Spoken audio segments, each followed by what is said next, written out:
Hoppers, and welcome to a quick tutorial video here. This is going to be really out of the blue for me because you know how many Minecraft videos I do.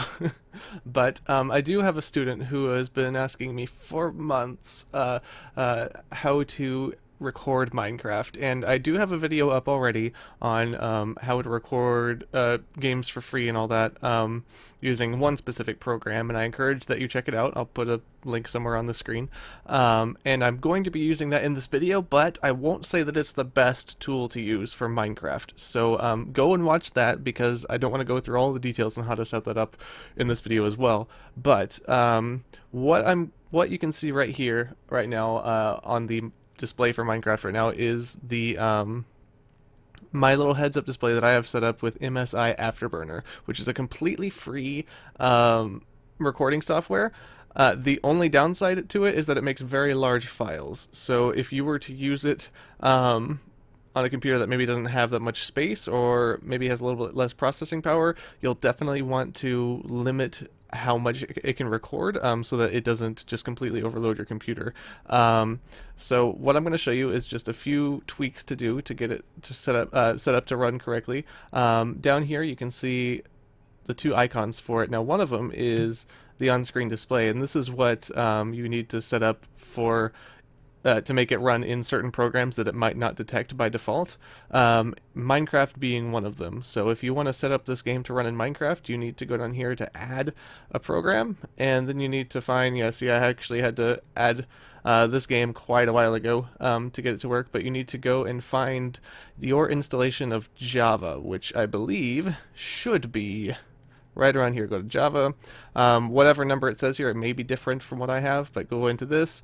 It should be inside of bin and java.exe. Now I end up selecting all of these, and I can't honestly tell you which one matters the most as far as Afterburner is concerned, but just from a little bit of trial and error, it seemed to work best with just all of these selected. So Java, Java, and Javas, just these three.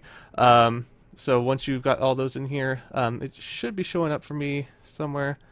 Actually, you know what? It is no longer showing up over here. That's fascinating. Well, it appears to be detecting it anyway, so I don't mind. Anyway, once you've got it set up to detect it, you also want to change your settings for Afterburner. So I'm going to go into my settings right here, go over to my video capture, and for my computer can handle this fine. I've got lots of RAM, I've got a very high-end processor, so this isn't really a big deal for my computer, but if you need to, I would definitely bump some of these down. So I would bump the quality down. I think at default it's at 80% quality. I would bump this to half frame instead of full frame. Maybe limit the FPS. Mine's already limited to 30. I usually keep it at 60.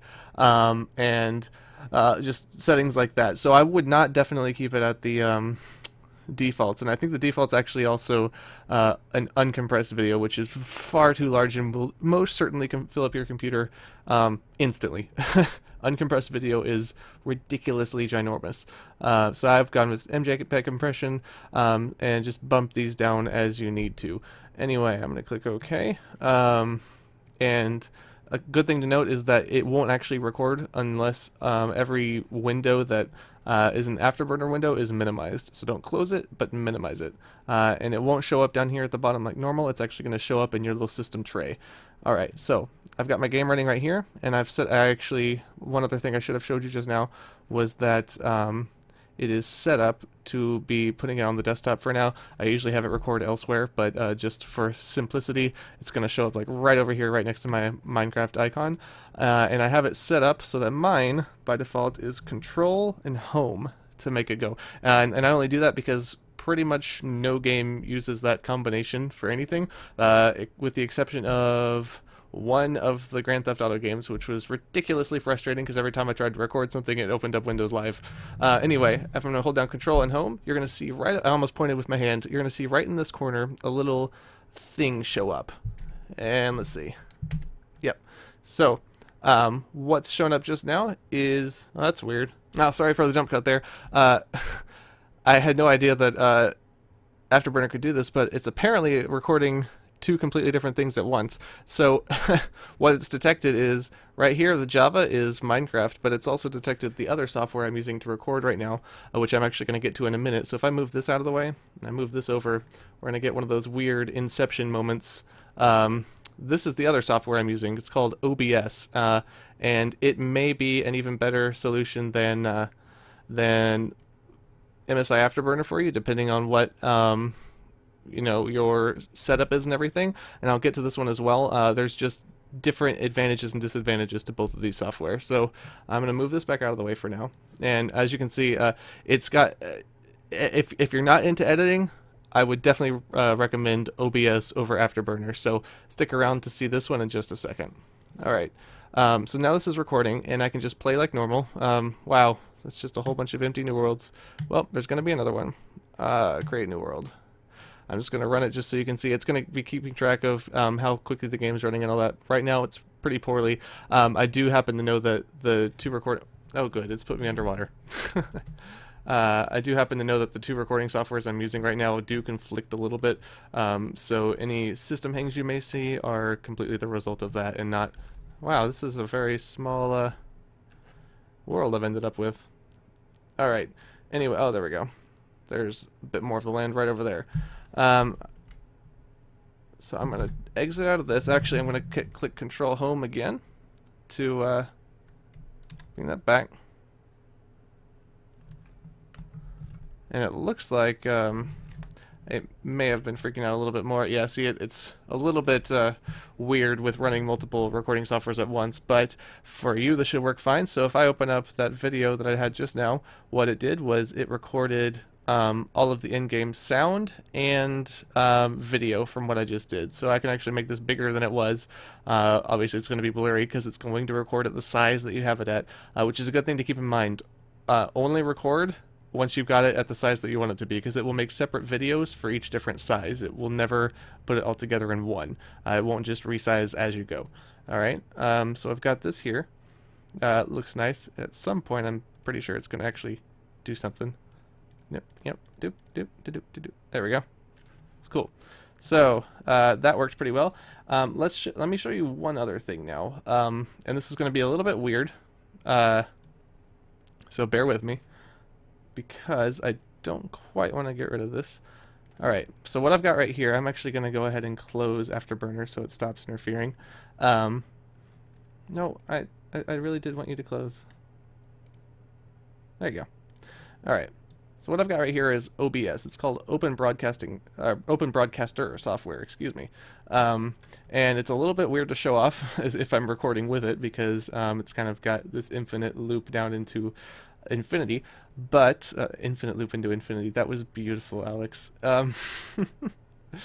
Anyway, what this is great for is doing things on the fly and not really doing editing later. And I have actually uploaded a few videos made in this, so it is definitely YouTube worthy if you can get it running correctly. So what I've resorted to doing to get it to work well for me is in my settings for encoding, I have it set to be a maximum bitrate of 5,000 kilobytes per second, and that's good if you want to just go straight to uploading. If you want it to be a little bit higher quality or something, you can go as high as you want, really. I normally have this actually set at what its maximum is right now, or for the buffer, but I normally have the maximum bitrate set to 50,000 if I'm doing like a really high def game, maybe like Battlefield or something. And if you're curious, I'll put a link, like maybe right here, for what it looks like when it records Battlefield. It isn't the best for sure, but it is much better for size than something like Afterburner. So and let's see, let's keep going. This number I think actually starts out at 1,000. In my opinion, that's much too low. The bit rate for YouTube, and you know what YouTube videos look like. The bitrate default for YouTube videos in high definition is actually 8,000. So with the default of 1,000 on this, you can imagine how incredibly grainy your videos will end up looking unless there's just no movement at all. Because what this is actually going to affect is how well it can track motion. rather than how much detail can actually be in the image. Because if something's perfectly still for long enough, it'll look very crisp and clear. But if anything moves, it'll get that really gobbledygooky digital noise that you've probably seen before. So if I go down to video, I've got mine set to be just the size of my monitor. I would bump this down to 30 because that is the default YouTube frame rate anyway. FPS stands for frames per second. And I would definitely turn on disable arrow if you have a Windows 7 or Vista computer. It's just going to bump up your speed a little bit faster. And then one more thing I would do. So I've got mine set up to use my microphone and everything as well. And with all of my sound, this you'll just have to set it to whatever your microphone is. Default is probably good unless you have multiple microphones plugged in. I have to specifically say this one for mine because I generally have a webcam plugged in as well that will just completely interfere, and it goes nuts if I don't have it set up this way. Gonna go to advanced now? No. This is the only other thing I had to change from the defaults. So I had to go, I think by default it's set to super fast. I had to set my encoding preset to ultra fast, and the reason I did that was anything but ultra fast was actually making my game stutter. So instead of like a fluid motion across the screen, it was like which was really distracting. So once you get all that set up, the only thing you really need to do after that is set up your scene. So I could go and add a scene, and I can call this one, this is what my default's going to be for Minecraft, and I tend to keep my scenes kind of messy, as you can see. But if I go into Minecraft, you can still hear me, but we've completely lost what I was showing you. So I'm going to go back to this scene just so we can actually see what we're doing. And I'm going to add a global source. So if I click on global sources, click add, and I'm going to add game capture. I'm going to call this one Minecraft. And it should by default actually just detect Minecraft. It should detect whatever's open. So see, I've got a few different things open. It's really just yeah, it'll really just detect anything that's open. So if I wanted TeamSpeak, wherever that is, it's on a different monitor right now. So if I wanted TeamSpeak to be there, I could just have it recording my TeamSpeak line or anything like that as well. So we're gonna have it set to be Minecraft, and you can actually set up a hotkey so that it'll switch between different programs if you want and all that. You can change the gamma, which is how bright or dark it is, and everything. So I've got it selected here, click OK.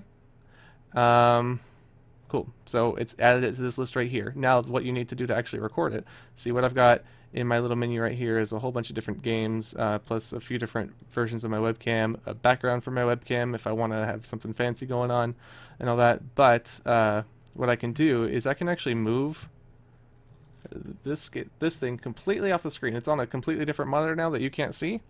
If I were to add one of my global sources, if I were to add Minecraft into here as a source, say OK for the name, it's actually now been added in as a completely separate thing. It doesn't look like it has a window anymore, but I could go to Edit Scene, and I can now move it around to wherever I want it to be.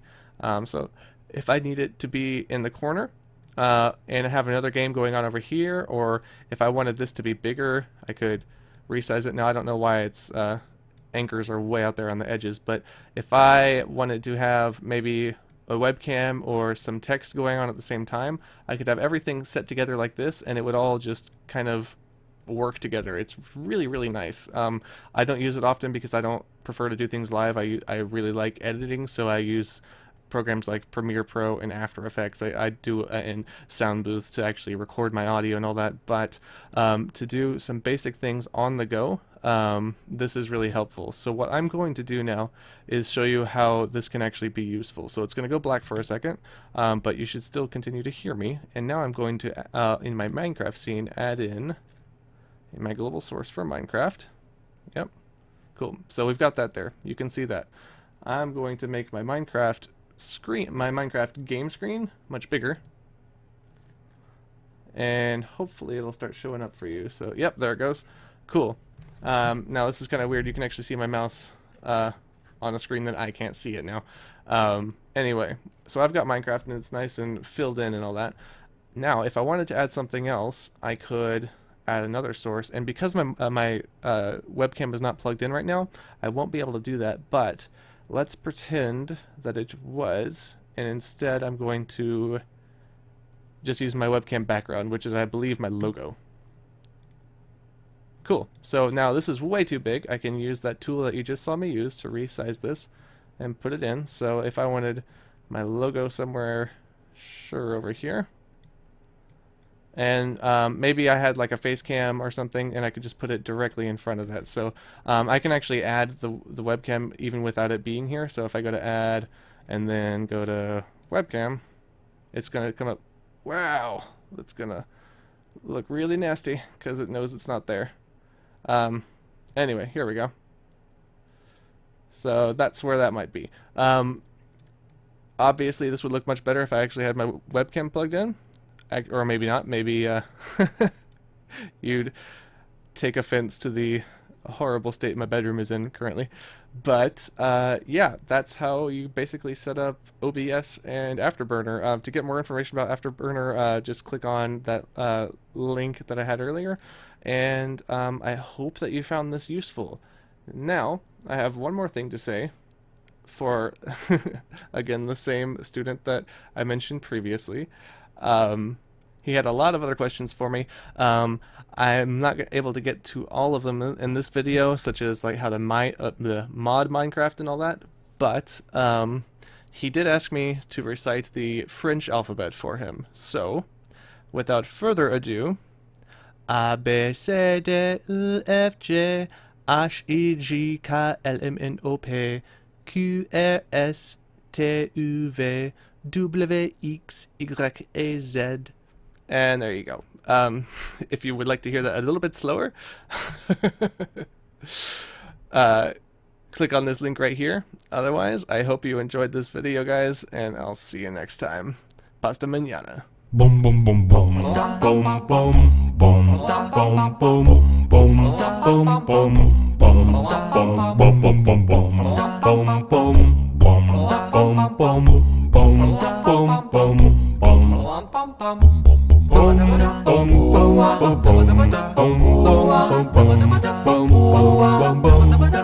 boom boom